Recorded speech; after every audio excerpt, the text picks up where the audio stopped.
Iran আবারও দেখিয়ে দিল কখন কোথায় কিভাবে আঘাত করতে হয়। তারা সেটা খুব ভালো করেই আয়ত্তে নিয়েছে। এবারের আঘাতটা সরাসরি যুদ্ধক্ষেত্রে না থাকলেও ছিল আরও গভীরে, প্রতিপক্ষের মূলধারা মস্তিষ্কের মাঝে। ইসরায়েল ও যুক্তরাষ্ট্রের সামরিক শক্তির মূল ভিত্তি যেখানে গড়ে ওঠে, যেখানে পরিকল্পনা করা হয় ভবিষ্যৎ যুদ্ধের ভয়ানক কৌশল, সেই ডিজিটাল অবকাঠামো এবার টার্গেটে পরিণত হয়েছে ইরানের কাছে। সংযুক্ত আরব আমিরাতে অবস্থিত মার্কিন প্রযুক্তি প্রতিষ্ঠান ওরাকলের একটি ডাটা সেন্টারে হামলার অভিযোগ উঠেছে ইরানের বিরুদ্ধে। এই ঘটনায় স্পষ্ট হয়ে উঠেছে আধুনিক যুদ্ধ এখন শুধু ক্ষেপণাস্ত্র বা বোমার মধ্যে সীমাবদ্ধ নেই, ছড়িয়ে পড়েছে তথ্য প্রযুক্তির ভয়ানক জগতে।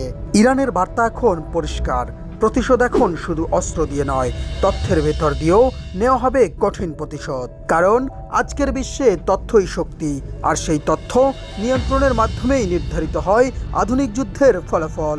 ওরাকলকে অনেকেই ডিজিটাল অবকাঠামোর মেরুদণ্ড হিসেবে দেখে।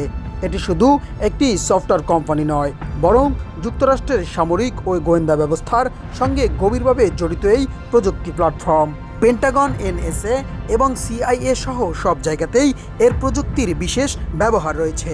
ইরানের অভিযোগ, এই প্রযুক্তিগুলো ব্যবহৃত হচ্ছে নজরদারি, টার্গেট নির্ধারণ এবং গোপন সামরিক পরিচালনায়। অর্থাৎ যুদ্ধক্ষেত্রে কোনো হামলার আগেই যে বিশ্লেষণ ও পরিকল্পনা করা হয়, সেখানে গুরুত্বপূর্ণ ভূমিকা রাখে এ ধরনের প্রযুক্তি।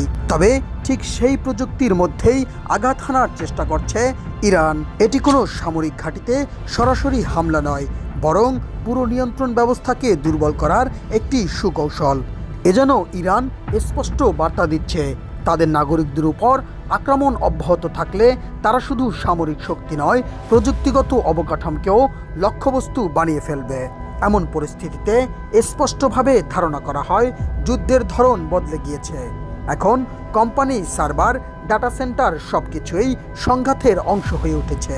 মধ্যপ্রাচ্যের এই উত্তেজনা এখন আর সীমান্তে আটকে নেই, এটি ছড়িয়ে পড়েছে ডিজিটাল দুনিয়ায়, ক্লাউড সার্ভার আর এআই এর মস্তিষ্কে। বিশ্লেষকদের মতে ভবিষ্যৎ বিশ্ব রাজনীতিতে যার হাতে থাকবে তথ্যের নিয়ন্ত্রণ, আসল ক্ষমতাও থাকবে তার হাতেই।